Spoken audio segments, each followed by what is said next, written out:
Class 7. Today we are going to start a new chapter, that is chapter number 12, reproduction in plants. So first of all, what is reproduction? Reproduction is the process by which a living organism produces its offspring, or the process by which living organism produces one of their own kind, or they produces their offspring. That process is called reproduction. So all animals, plants, they reproduce. So we had studied this reproduction in previous classes also. Different animals, all the animals, plants, they reproduce, and the process by which they produce one of their own kind, that is called reproduction. So there are two modes of reproduction.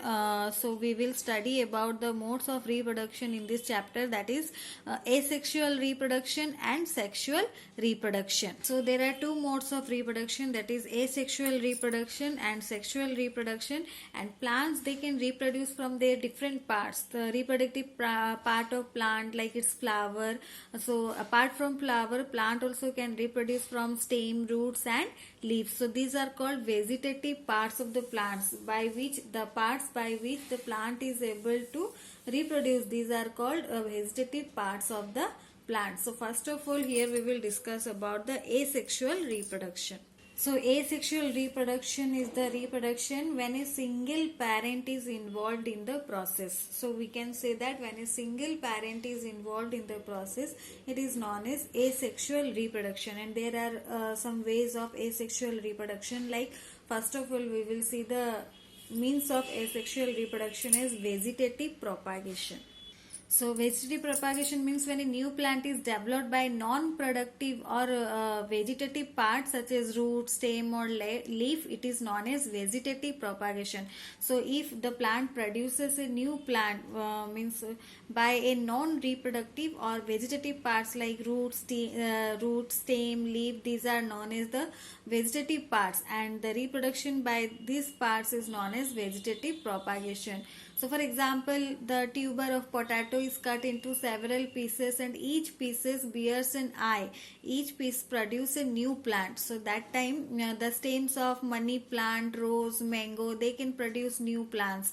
They means when they are inserted in soil, the stems of money plant, rose, mango, they can produce new plants. The leaf of bryophyllum produces new plants through its notches. So the roots of dahlia and sweet potato, they can give rise to new plants. So there are different parts of the plants, those who involve in the reproduction process. And when these vegetative parts are involved, like roots, stems, leaves are involved in the reproduction process, that time that is called vegetative propagation. Like here you can see potato tuber, these eyes are formed. The rose, when we are inserting the stem into the soil, the rose plant is grown. Then bryophyllum leaf can also bear a new plant through its notches.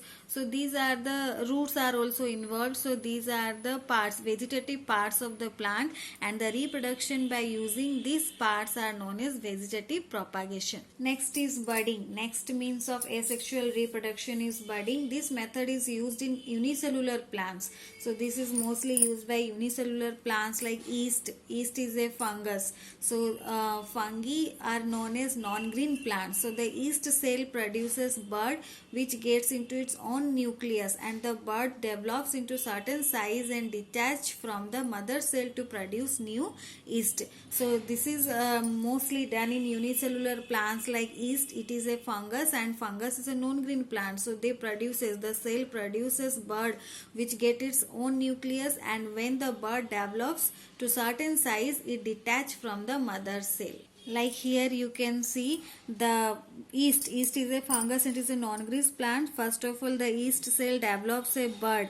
It develops a bud which get its own nucleus. Then slowly the bud develops to a certain size. It develops to a certain size, and then it detaches from the mother cell, producing a new yeast. So this is budding. Slowly it is detaching from the mother cell.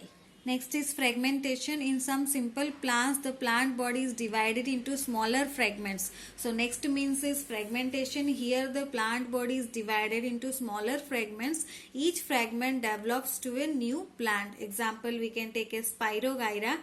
So here the body is divided into smaller fragments. Next is spore formation. So special spore bearing organs are present in some plants, especially in fungi and algae. So these are known as sporangiophores. The sporangiophore bears spores. The spores germinate into it and develop to new plant. So special spore bearing organs, these are present in some plants, and especially in fungi and algae they undergo spore formation. So here the spores germinate to develop a new plant. Next is sexual reproduction. So here two parents are involved. Male and female reproductive parts are involved in the reproduction.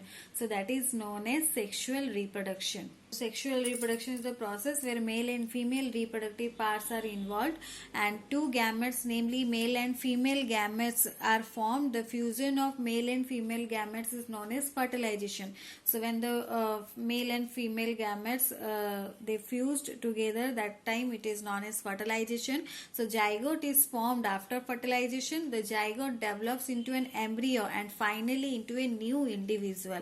So flower is a special organ of flowering plants, that means angiosperms. Flowering plants are also known as angiosperms, which work as the reproductive system. So we will study about the flower here because flower is a special organ. Those the flowering plants or the angiosperms, for them flower is a very special organ which work as a reproductive system. So the flower is also composed of four distinct wholes.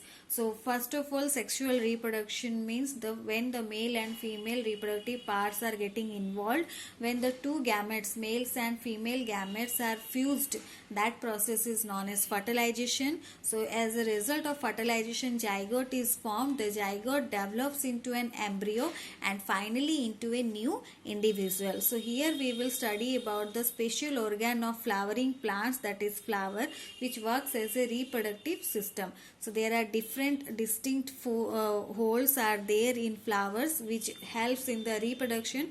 So for that we will discuss in the next class. Till then you'll read this asexual reproduction and different ways of asexual reproduction.